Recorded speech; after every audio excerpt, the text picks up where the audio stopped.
This is the X-Zone Broadcast Network, broadcasting worldwide on broadcast affiliates and satellite program providers, including CNN Broadcast Network, Sirius Satellite Network, Star Media, Good News Radio Network, Angel Broadcast Network, Wiki Broadcast Network, and WPBN TV. For more information on the X-Zone Broadcast Network, visit us at www.xzbn.net.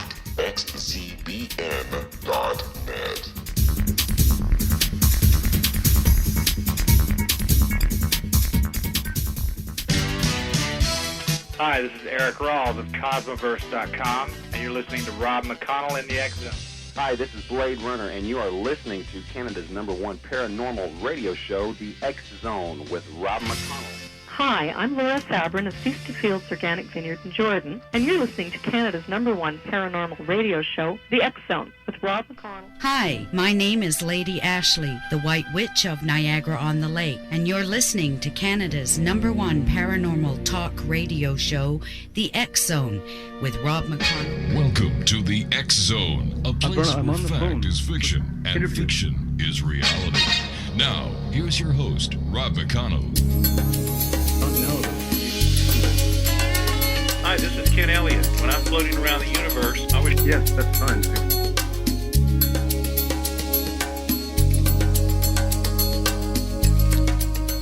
Good evening, one and all. Welcome to the X-Zone. My name is Rob McConnell. We're coming to you from our broadcast center in Hamilton, Ontario, Canada, and around the world on the X-Zone Broadcast Network and Starcom Radio Network.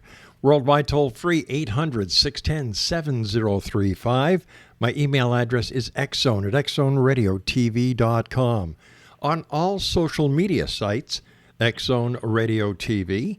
And you can listen to the X-Zone 724-365 at www.xzoneradiotv.com. Now, if you're out in your car, if you're out on the beach, if you're just hanging around and you don't have access to your computer, but you do have your cell phone, you can call in and listen to the show as well at 213-401-0080. Today is Thursday, May the 28th, and June 26th is coming up very fast. June 26th, June 27th, June 28th is when the Alien Cosmic Expo is going to be happening in Brantford, Ontario. Now, there are going to be great people there, the who's who in ufology, dowsing, crop circles, and much more. For more information on the Alien Cosmic Expo, www.aliencosmosexpo.com. My guest this hour of tonight's show is going to be one of the speakers. Don Donderi is going to be talking about UFOs, ETs, and alien abductions. He's a retired Montreal psychology professor. He is convinced extraterrestrial life exists. The educator, who has spent 47 years at McGill University, including as Associate Dean of the Faculty of Graduate Studies and Researchers, applies his insights into psychology in a book entitled UFOs, ETs, and Alien Abductions. A scientist looks at the evidence. Joining me now from the beautiful city of Montreal is Don Donderi. And Don, welcome back to the X-Zone. Thank you very much for inviting me again. Don, since you and I last talked, has there been any more significant findings when it comes to the UFO alien ET abduction scenario? I'd say more of the same, Rob, really, because the evidence continues to accumulate, and most of it is by now conventional in our field. That is not conventional to people who don't take it seriously, but there are many sightings of what are called nocturnal lights, many what you might call close encounters of the second kind, where there's additional evidence, including photographs or radar traces. Mm-hmm. It continues. It's not unusual. There's nothing that's novel in the last, say, 6 months that I'm aware of, but the evidence continues to accumulate and continues to make the strong case that some of what people report as UFOs are extraterrestrial vehicles, of which I have no effective doubt. Let me ask you this, Don. You know, you're a very highly acclaimed professor. You've taught at McGill University in Montreal. Why do you believe that UFOs are real? Why do you believe that ETs are real? And why do you believe that people are being abducted? Well, because there's evidence for each one of those points. The UFO evidence, that is, the evidence that some of what people report as UFOs are extraterrestrial vehicles, began to accumulate in the modern world after the Second World War. It started shortly after the war, continued with a prominent sighting in 1947 by an American private pilot named Kenneth Arnold, and since then, in the midst of incessant controversy about whether the evidence stands on its own merits or not, over 65 years of accumulated evidence makes it clear that some of what people report as UFOs are extraterrestrial vehicles, because the sightings and the evidence cannot be explained in any other way. They are not misperceptions of what people think they see in the sky, but misperceive and misreport. The reason I know that is that I've read the evidence and I'm an expert in the field. My research field is visual perception and human memory, both of which are germane to figuring out whether what somebody tells you is reliable or not. The second thing is that there's evidence from, again, eyewitness reports of occupants in and near landed UFOs or hovering UFOs or what have you, all of which, again, could be creations of fantasy if it weren't for the fact that the evidence is consistent, repeated by many people not in contact with each other, and it provides a consistent experience, a consistent picture of human experience. Finally, that some of these ET crews pick up and release humans to study them is based on the same kind of evidence.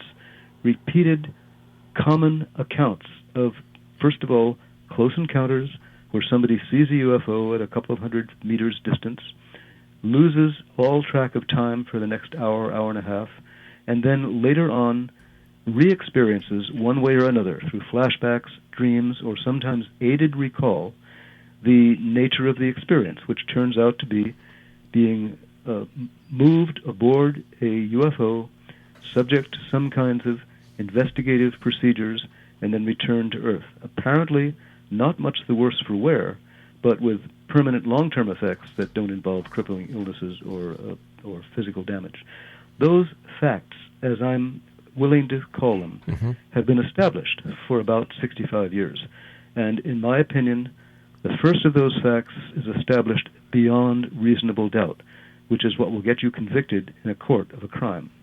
The other two facts, the facts that I report, that is, some UFOs have occupants, and some of those occupants catch and release us, those facts are certainly established on the balance of probability, which will win you a case in civil court if you're suing your landlord for a faulty step or something like that. I think, in fact, the evidence is stronger than that, but that's what I say for the record. So all of that evidence, which obviously can't summarize in a short interview broadcast, is solid, has been accumulating for years, is reported by reliable people, from reliable people, and despite what government officials do or don't say, goes without saying, as far as I'm concerned. And there's another saying that I might put to you and your audience by a very famous English man of letters named Samuel Johnson, who said this years ago. Human experience, which is constantly contradicting theory, is the great test of truth. Now, no human scientist or group of scientists has a theory to explain how UFOs get here, how they maneuver in our atmosphere or out of it, and how the ETs on board do the things they do. That doesn't mean the facts aren't correct.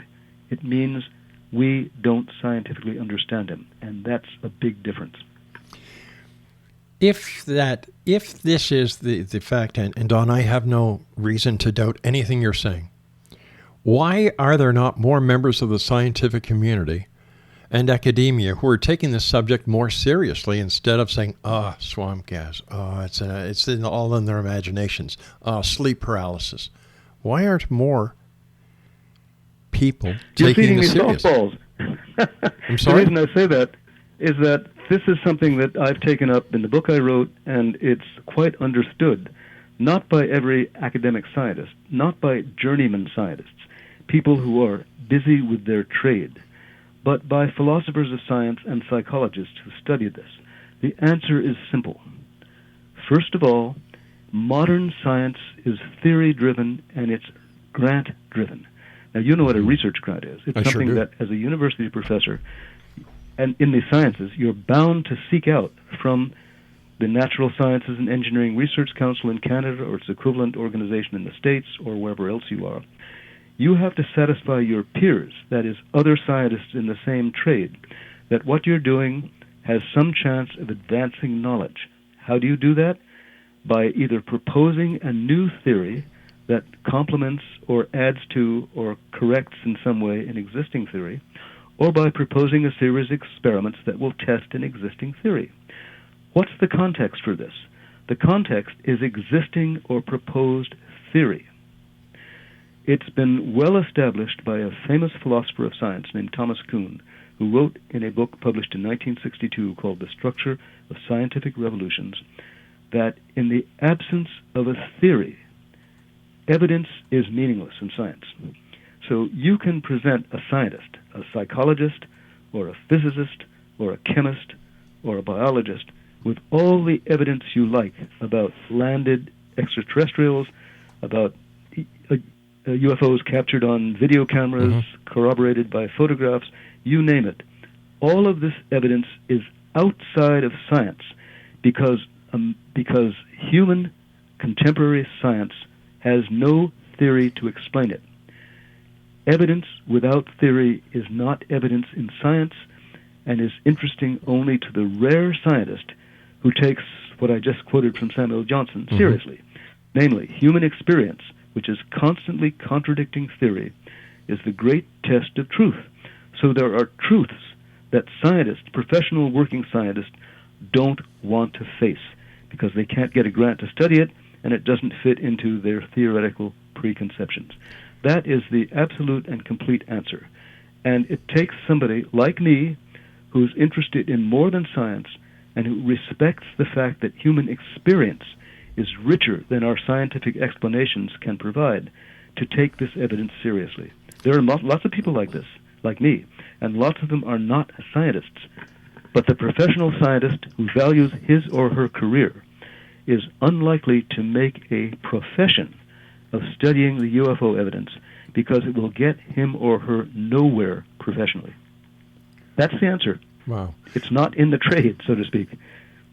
Tell me, Don, what was it in your life that, here you are, a professor of psychology, McGill University, bang, you're right into the UFO, ET, alien abduction scenario. What was it in your life that turned you towards this phenomenon? Well, first of all, like a lot of people, I don't have a personal close encounter experience, but at the age of 10, which is quite a while ago, let's not bother to count the years, quite a while ago, this stuff began to be popular, that is, widely publicized in the United States where I lived. Right. And I read the early magazine articles, and they sounded fascinating. There's something up there. Our pilots chase it. They can't figure out what it is. Some people have crashed their airplanes trying to chase them. People say they're weather balloons. That doesn't sound right. In other words, the controversy started when I was young, but of a reading age and of an age to be interested in the world around me. That interest persisted, just as an interest, like we're interested in football or whatever, for many years, until later on I had professional training in studying human perception and memory, which are obviously two highly related fields. I was doing research on those subjects, getting my grants for it, as I just went over this. I was acting as a professional scientist in the accepted manner, and then realized in about 1965 that the evidence that I'd been interested in for many years, I was now professionally competent to evaluate. And there was more and more of it. There have been phases in this where there's a lot of evidence or little evidence. And the 60s, the mid-60s, was a period where there was a lot of evidence. It was coming up all the time on the news. And it was constantly being debunked on the news. And I realized at this point that I'm professionally apt at doing this. I have the credentials. I'm also interested. What do I have to lose to taking a professional interest in this because it fits my competences? And so I did. Also, at about that time, a little later, I became a tenured professor at McGill. Now, what does this give you? It gives you something very few humans have. It gives you a guaranteed income as long as you do your work. And that is a rare privilege. If I happen to be running a branch bank, say in Montreal, and I started talking about UFOs, higher management might look at the branch manager and say, we don't really want to promote him, or we don't really want him in this job. Let's put him back to teller where he won't get into the way of people. Exactly. And so I was privileged not to have to worry about this. I was what you used to call in the 18th century an aristocrat. I had the option and the opportunity to follow my own intellectual inquiries where they led, so long as I did my work and behaved myself at McGill, which I always did. So I enjoyed the benefits of an academic career, which I enjoyed thoroughly, the ordinary research, the kind of stuff I published regularly, and the freedom to be interested in other phenomena which were outside the usual ken of a scientific researcher.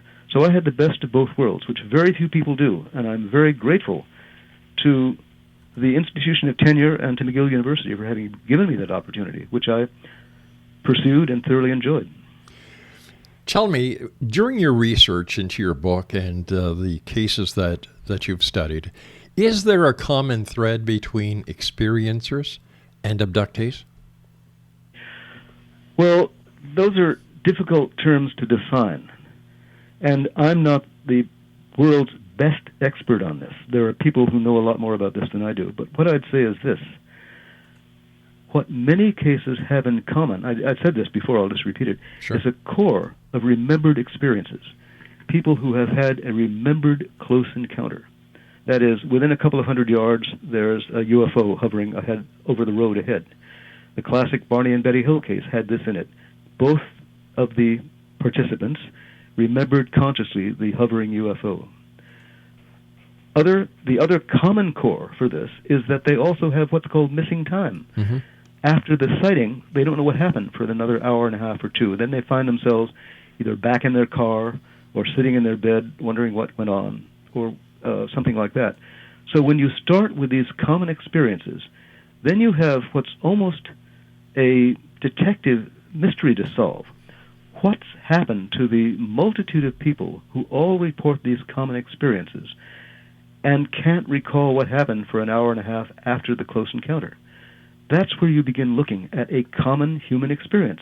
And to go back to Samuel Johnson, human experience, which is constantly contradicting theory, is the great test of truth. This is a pretty unusual experience. But how do we make sense of it?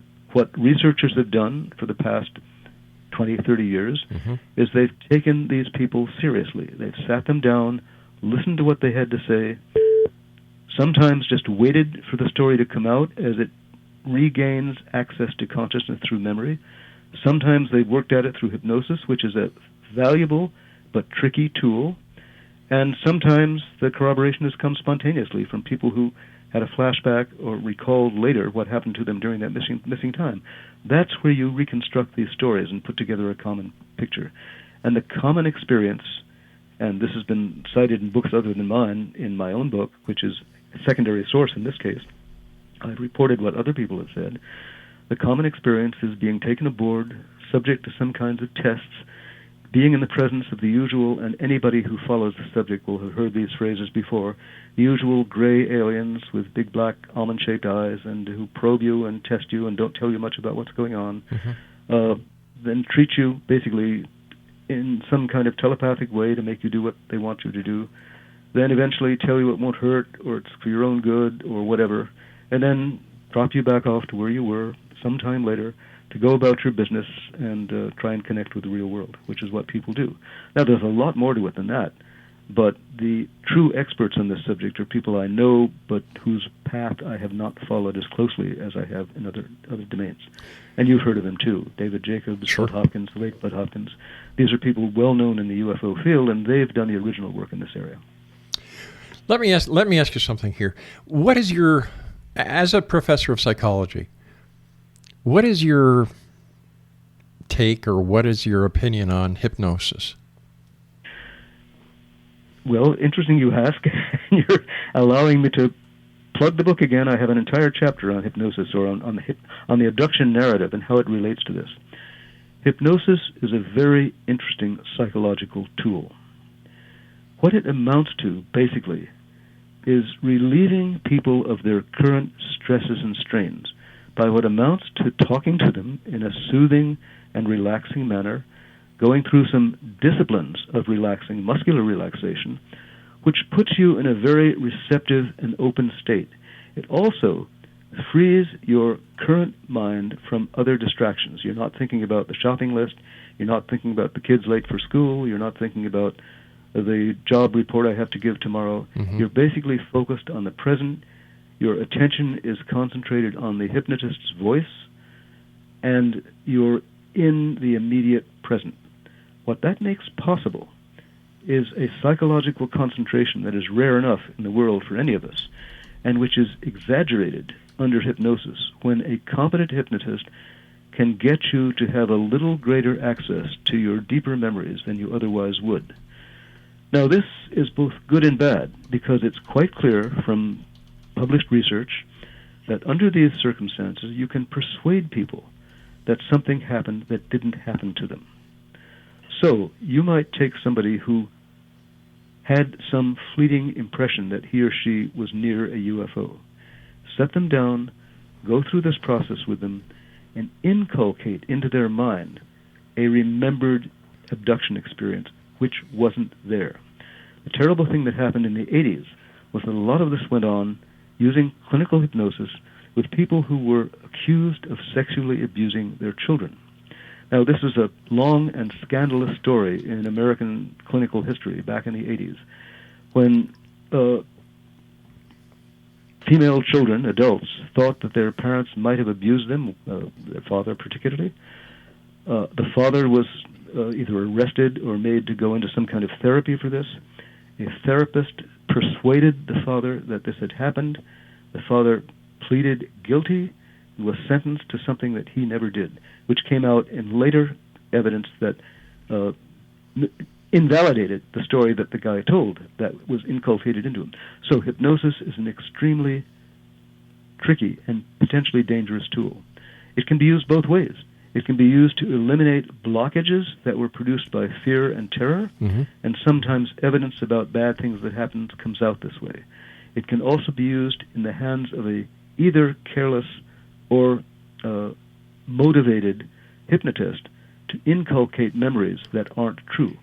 So it is an extremely tricky tool. On the other hand, if used competently and dispassionately, it can elicit memories that have been repressed for reasons that Freud brought out, a century or more ago. People are sometimes afraid of things that happen to them sexually and don't mm-hmm. remember them. That's the classic Freud thing. There's hostility or anger that was expressed to them that they don't want to remember. That can be relieved. There are other things that are less traumatic in the old Freudian sense, but still could have happened badly, like being part of a genocide and surviving or something like this. These things can be helped by hypnosis, but it is not by itself and in an individual case a totally reliable technique. It's got to be either combined with other information or compiled with other independent cases that give you a constant picture. In other words, what you're talking about here is collecting and generating evidence about the abduction side of the UFO phenomenon over multiple witness cases which give similar reports. And that has been done, not by me, but by my colleagues, late Bud Hopkins, David Jacobs, and others, who've gone into this extremely carefully with full awareness of the difficulties of the technique and have come out with consistent stories that are credible. That's how you do it. Now, I'm not an expert in this. I have never actually recorded an original abduction story, although both my wife and I have listened to people in mm-hmm. our living room telling highly convincing stories that suggested something like this might happen. These are not people who wanted to pursue it further. They're highly respected members of the community, active in business and civic events, and just didn't want to pursue it. But we heard what you might call the opening story, but not the finished story. It's the researchers like Hopkins and Jacobs who've gone to the trouble of trying to finish these stories and flesh out the entire picture, which is consistent and matches the story I told you.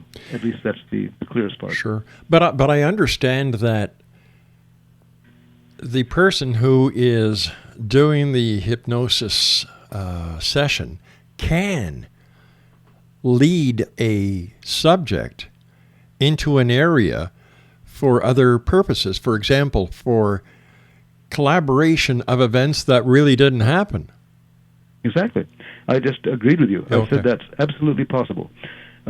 You can feed people made-up stories, put it plainly.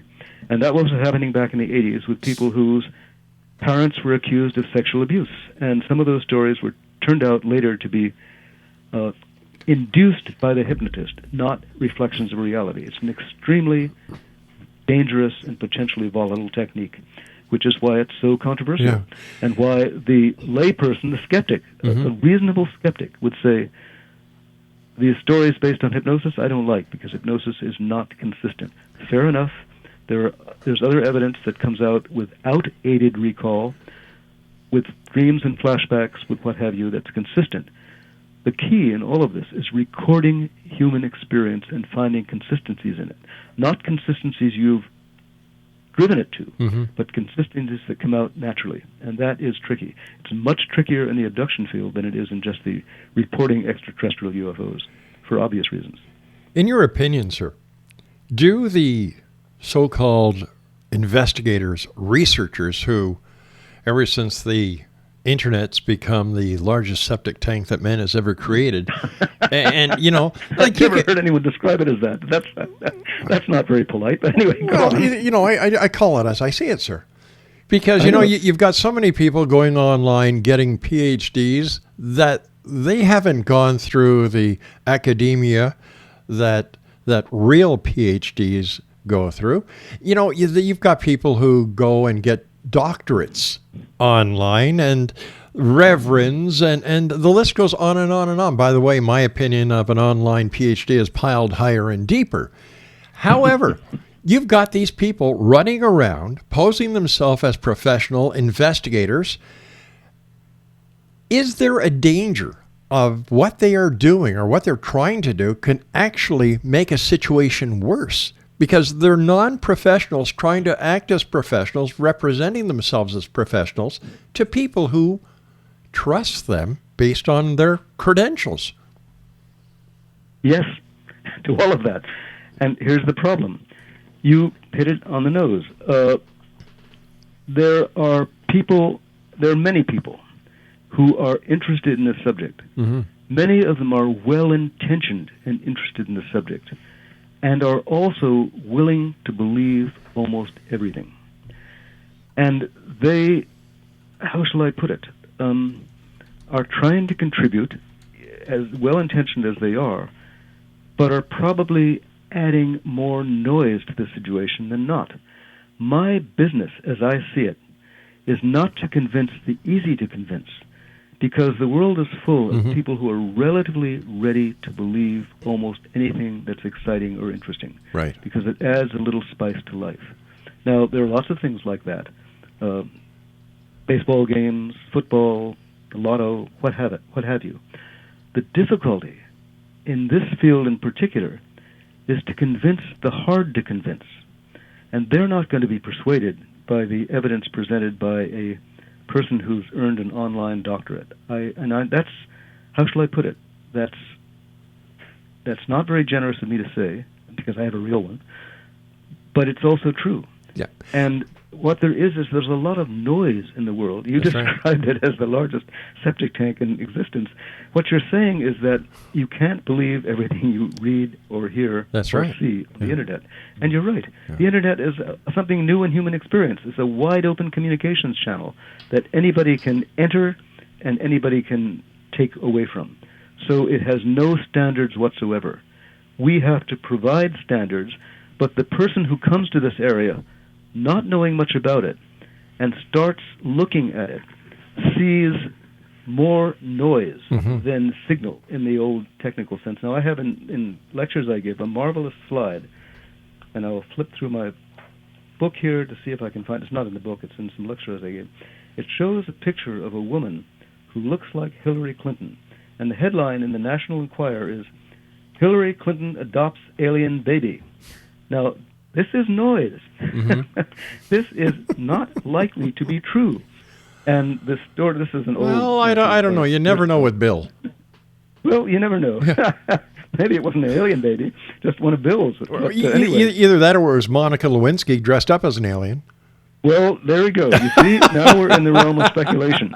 But the point is that speculation will get you nowhere. It'll get you shaking the head in disbelief by people who need to take what they think seriously and have so much input because they're managing companies or managing universities or managing radio stations or managing television stations, that they need help in sorting the wheat from the chaff. And that's a very hard thing to do. I'm glad you recognize that. Don, please stand by, sir. You and I have to take a commercial break. By the way, sure. I'm from Montreal. I love Montreal. My parents live in Chambly on the South Shore. My brother... no kidding. Yeah, my brother lives in LaSalle. So, you know... Okay. And I used to hang around the McGill ghetto when I was a teenager. So I love Montreal. Don, please stand by. By the way, we were talking about good intentions before, and as we all know, the road to hell is paved with good intentions. Don and I will be back on the other side of this short commercial break as we continue here in the X Zone from our broadcast center in Hamilton, Ontario, Canada, on the Starcom Radio Network. And don't forget the Ed Till Show, Monday through Friday, from 9 a.m. until 5 p.m., right here on Starcom. My name is Rob McConnell. We'll be back on the other side of these breaks. Don't go away.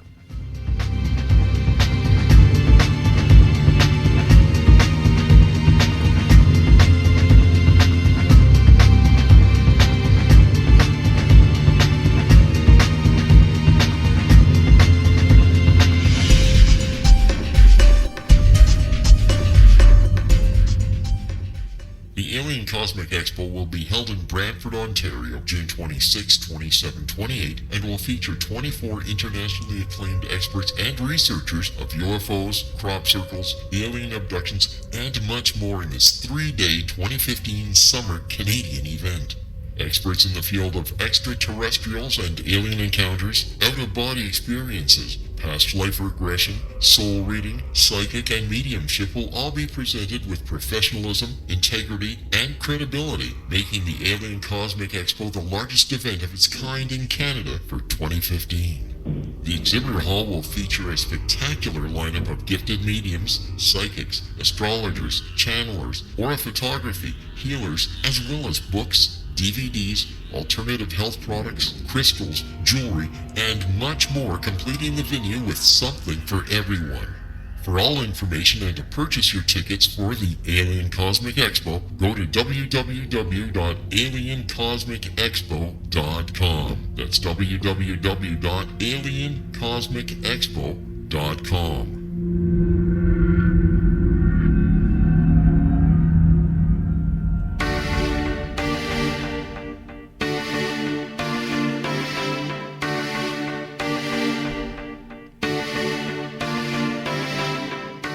What if someone told you you could live to be 120?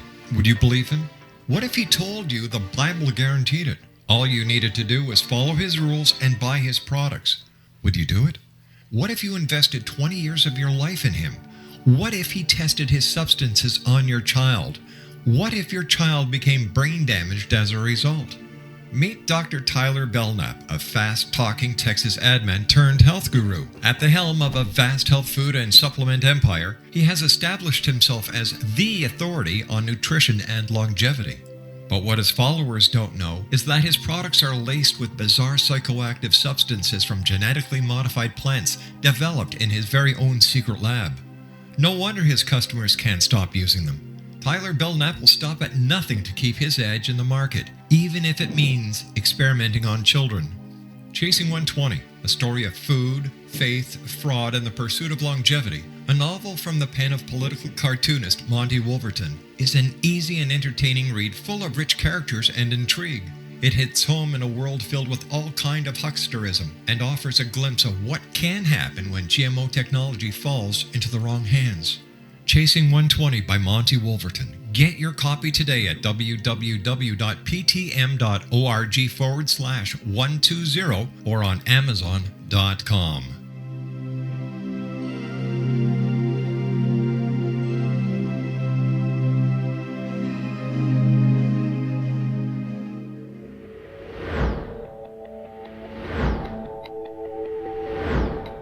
you exhausted all traditional means of healing without success? Are you experiencing communications through ghosts, angels, or even extraterrestrials and want to validate these experiences? Or would you simply like to speak with someone who can help you find your life's purpose? I'm Dr. Joseph Mara, and I'm offering my services to humanity at this time through consultations. These consultations include angel card readings, guided meditations, life coaching, and energy healing. If you desire clarity of what may appear to be unexplainable phenomenon, then contact me through my website at aguidinglight, spelled LITE.com, to schedule your consultation today. Until then, I offer you love, light, and laughter.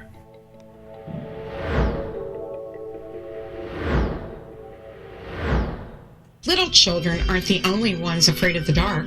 Millions of soldiers return from war zones with PTSD, anger, frustration, fear, and loneliness, much of which surfaces during the darkness of the night. You have the chance to change the lives of these American heroes. Songs and Stories for Soldiers.us provides free MP3 players for these men and women. With a list of 3 million songs in 16 different styles, 100,000 audiobooks, and 30,000 old-time radio programs, every veteran can find something to soothe and comfort them at no cost. All our players contain an 8-hour audio program designed to help veterans fall asleep. With 1,500 plus vets now participating, it's our goal to deliver 10,000 audio players this year. Go to our website at songsandstoriesforsoldiers.us. Help us help a veteran make it through the night. Hi, this is Eric Rawls of Cosmoverse.com, and you're listening to Rob McConnell in the X-Zone. Hi, this is Blade Runner, and you are listening to Canada's #1 paranormal radio show, The X-Zone, with Rob McConnell. Hi, I'm Laura Sabrin of Sister Fields Organic Vineyard in Jordan, and you're listening to Canada's #1 paranormal radio show, The X-Zone, with Rob McConnell. Hi, my name is Lady Ashley, the White Witch of Niagara-on-the-Lake, and you're listening to Canada's #1 paranormal talk radio show, The X-Zone, with Rob McConnell. Welcome to The X-Zone, a place where fact is fiction and fiction is reality. Now, here's your host, Rob McConnell.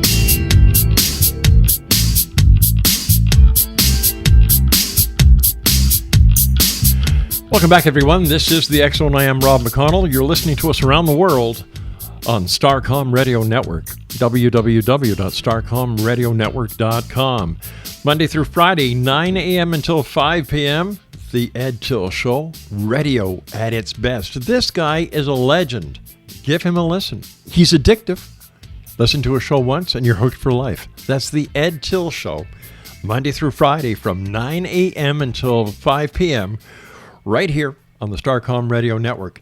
Today is Thursday, May 20th, 2015, and let's see, some of the significant events on today's date include, in 1431, Joan of Arc accused of relapsing back into heresy by donning male clothing again.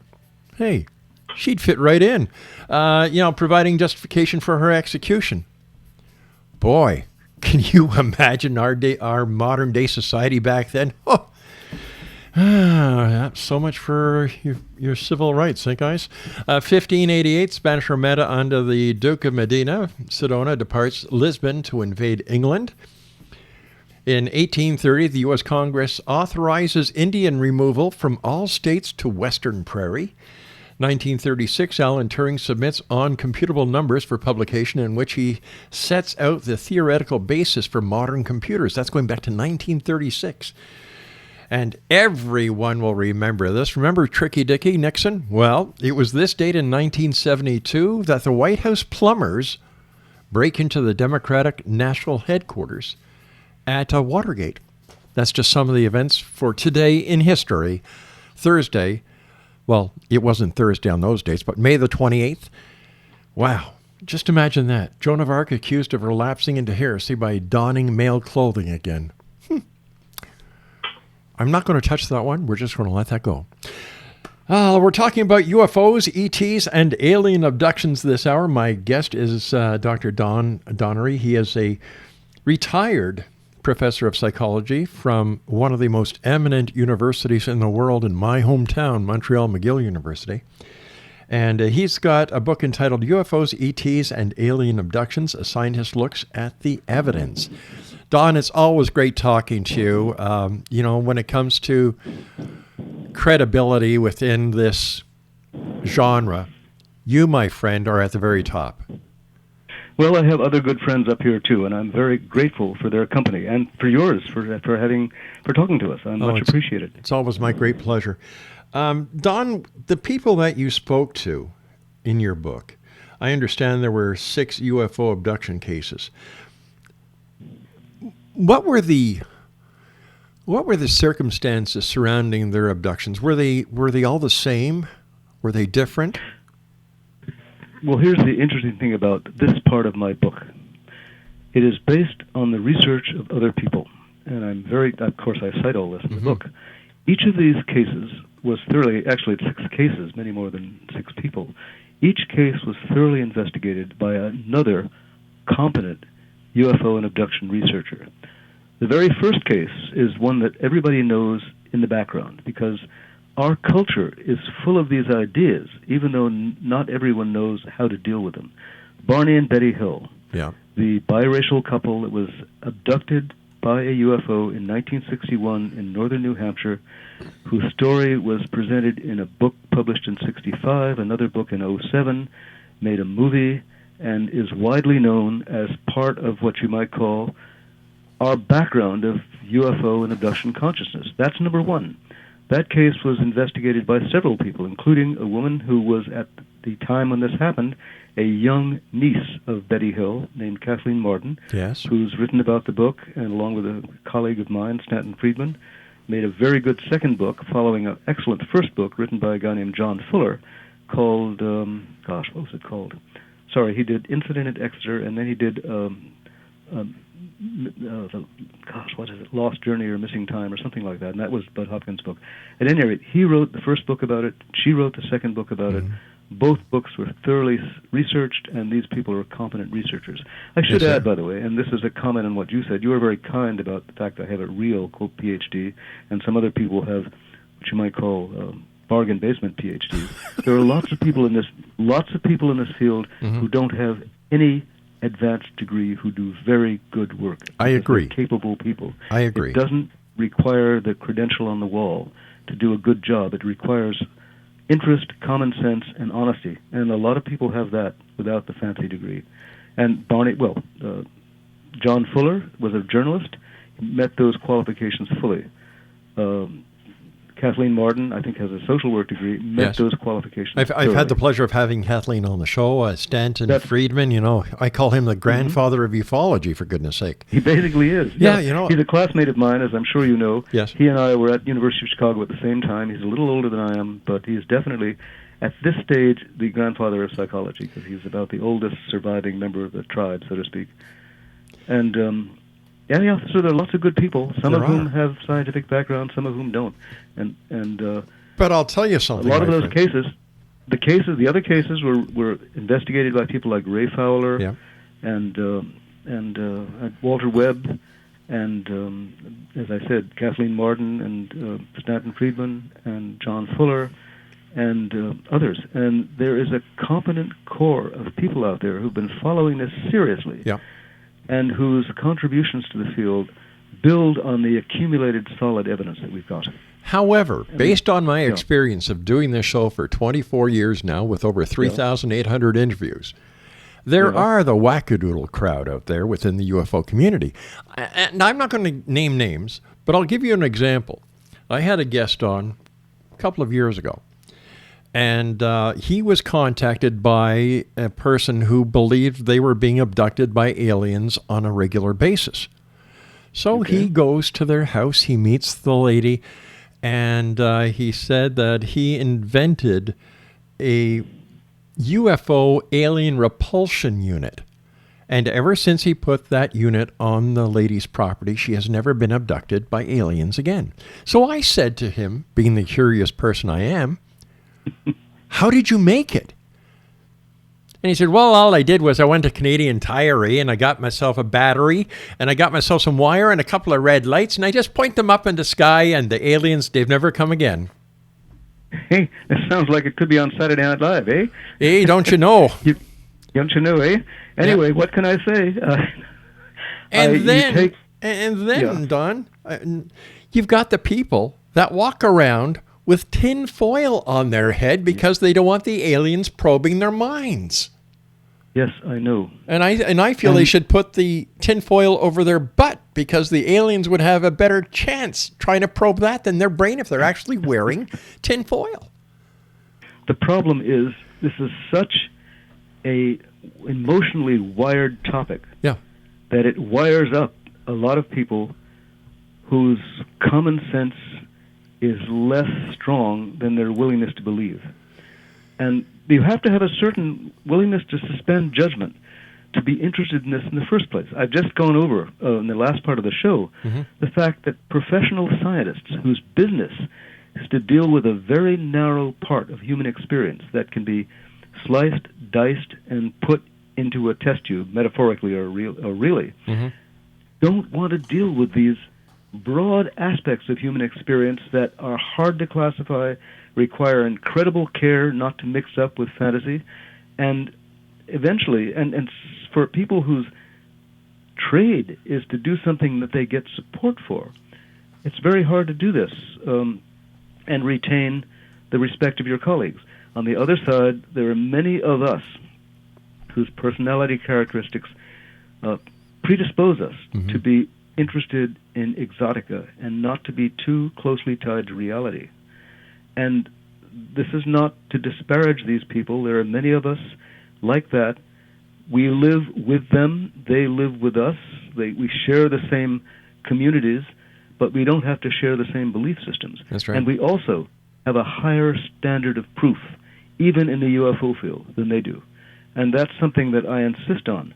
I quoted at the beginning of this interview the Samuel Johnson quote about human experience being the constant test of truth, which is constantly contradicting theory being a common test of truth. But the human experience has to be verified, documented, and collected.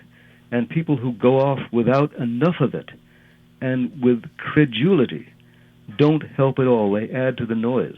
I mean, it's a free world. They can say and believe and talk to whom they like. It just makes it harder for the rest of us because there are no professional standards for studying UFOs. I can't go to an accreditation board, as I could if I were a clinical psychologist, and say, certify me as a UFO researcher.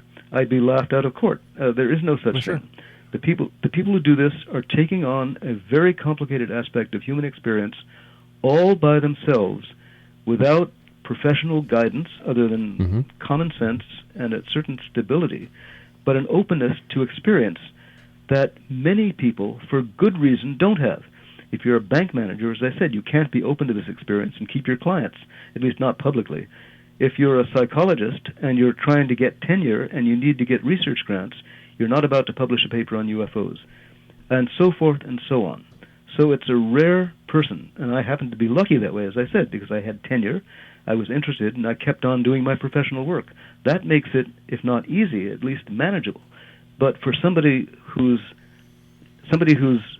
not well situated in the world, let's put it that way and be euphemistic about that, it's easier to have a loose and open mind because you have very little to lose. If you're well situated in the world, whatever that means, you have a lot more to risk when you open your mouth about UFOs, and in a sensible way even. So it's a complicated business, and it's very easy to get this into popular culture, and it's very hard to get it taken seriously in what, for lack of a better word, I call elite culture. And the elite reject it. If one thing, it's frightening. You know, I give a lot of laurels to both Heather and Joanne, the organizers of the Alien Cosmos Expo that's happening in Brantford, Ontario, you know, the 26th, 27th, 28th of June. They have brought together, in my opinion, a credible group of people, 24 speakers, who believe, who make sense, who are willing to share and explain to the people that they are going to be having at their expo. And this is rare because I used to go to all the different alien expos, and it came to a point where the wackadoodles were getting to me. It was that bad. And then when I heard about Joanne and Heather's expo, and I saw who was going there and who the speakers were, and I've had you on the show before, Stanton Friedman. I've had him on the radio show. We did a TV segment with him. Michael Horn. I know Michael Telstar. Dr. Georgina Cannon, have a lot of respect for her. It was like, finally, somebody is bringing a group of people together to help those who have questions, those who believe they have experienced either a UFO sighting or believe they've been abducted by aliens, to try and help. And, hats off to them, and hats off to you for being part of this great thing. Well, thank you. I'm looking forward to going there, and I haven't met many of the people you're describing, and I'll be interested to do so. That's a very positive outlook for me heading out there on the 27th or 26th. Yeah. What are you going to be talking about at the expo? Well, I think the title is pretty much the one. I've forgotten what I gave as the title. But what I'll probably... You can tell me. I've probably got it on the program in front of you. Let's see. It's UFOs, ETs, and Alien Abductions. Okay, it's the same title as the book. Exactly. That gives me freedom to talk about what I like. I will probably take an approach and now I'm showing off a little bit, of a talk I gave at Nuffield College in Oxford a couple of weeks ago. And the title of that talk was Abnormal Psychology, Normal Science, and the UFO Evidence. And what I'll probably talk about under that general rubric is how this fits into the worldview that we're provided by science and how that's explained by abnormal psychology.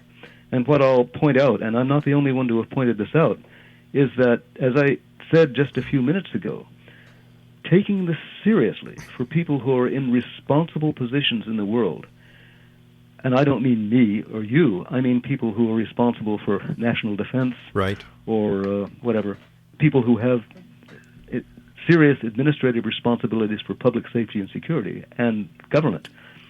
Taking this seriously for them is difficult because, as my wife said to me, I was using another word at the time, this renders them helpless. What do you do about it?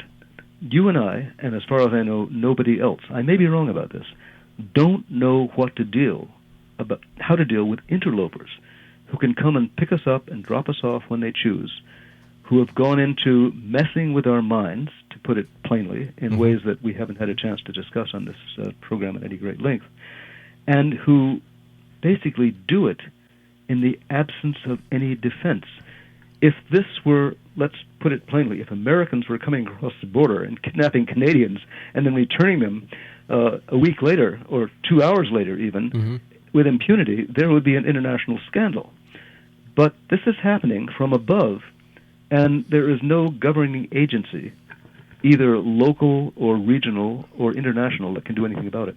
And for people who are responsible for our well-being, this is a serious challenge they don't want to face. And I'm not the person who pointed this out.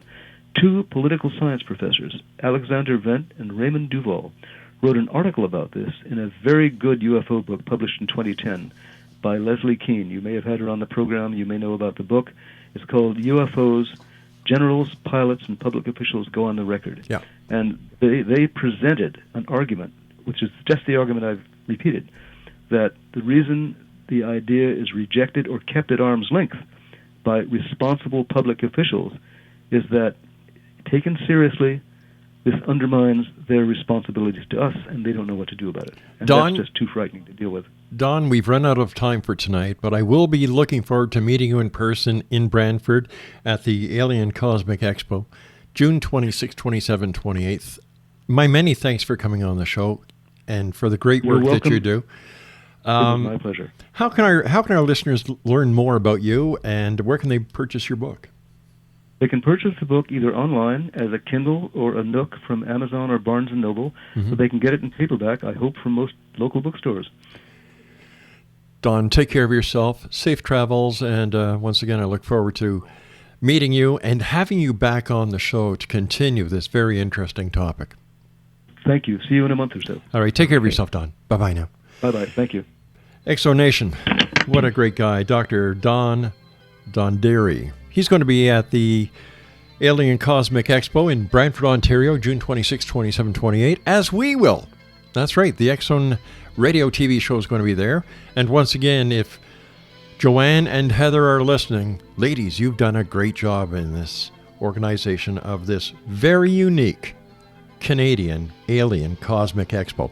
I'll be back on the other side of this break as we continue here in the X-Zone from our broadcast center in Hamilton, Ontario, Canada, on the Starcom Radio Network. Don't go away now.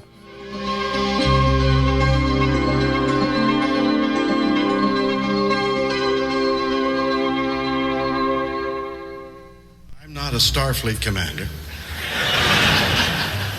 or TJ Hooker. I don't live on Starship NCC-170 or own a phaser. I don't know anyone named Bones, Sulu, or Spock. And no, I've never had green alien sex. But I'm sure it'd be quite an evening. I speak English and French, not Klingon. I drink Labatt's, not Romulan ale. And when someone says to me, live, lie, and prosper, I seriously mean it when I say get a life. My doctor's name is not McCoy, it's Ginsburg.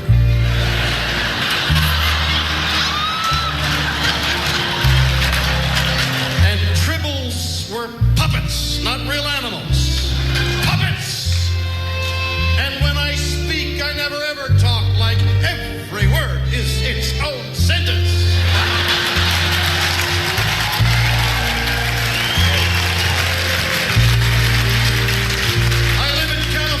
But I was raised in Montreal.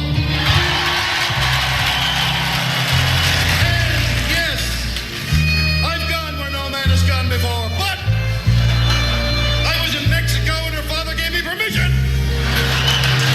My name is William Shatner, and I am Canadian. This is Elijah. What? Elijah, you know Elijah? No, I don't. Well, they know me down at the police station. Why does that keep beeping like that? It's on a recording. Oh, hey, a recording. That's great. You're being recorded? Yes, sir. Hey, that's great. I want everybody to hear about me. Pretty soon I'll be world famous. That's the truth. I'm going to Jerusalem pretty soon. God's going to take me his way, a spaceship. UFOs, you better believe it. They're everywhere. Everybody has seen. Millions of people have seen them all around the world. Well, that's great. Yeah, that's right. And God bless the police officers and the scientists and the ordinary people that talk about these UFOs, so they do exist, and I know all about them. I'm a ufologist. I'm the #1 scientist on this planet. I'm an authority on them. I'm a scientist. Okay. Have you heard of Albert Einstein? No, but I'm going to have to go. I got other emergencies. Well, I can explain it to you. His problem with relativity. Well, I don't have time to hear Einstein's theory of relativity.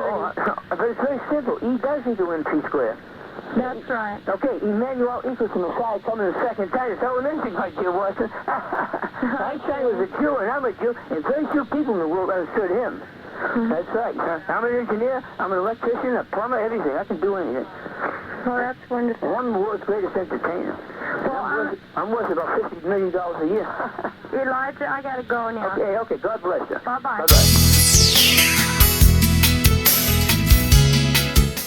With each new extreme weather event or terrorist act, it becomes increasingly obvious that we live in uncertain and challenging times. We all buy car insurance. Why not collapse and catastrophe insurance? Matthew Stein, an MIT-trained engineer and green builder, has written 2 outstanding books to help people prepare, plan for, and deal with everything from minor situations lasting a few days to full-on collapse. Matt's first book, When Technology Fails, is a manual for self-reliance, sustainable living, and surviving the long emergency. This massive book covers the gamut from first aid and emergency preparedness to alternative healing, renewable energy, primitive living skills, and 18th century technologies that could be critical to your comfort and survival in a long-lasting crisis. Matt's second book, When Disaster Strikes, is a comprehensive emergency preparedness handbook and survival guide. When Disaster Strikes is an essential item for every family's go bag. Both books are available at all usual sources. There's a wealth of totally free information posted at whentechfails.com, and author-signed copies may be purchased at mattstein.com. That's www.whentechfails.com and www.mattstein.com.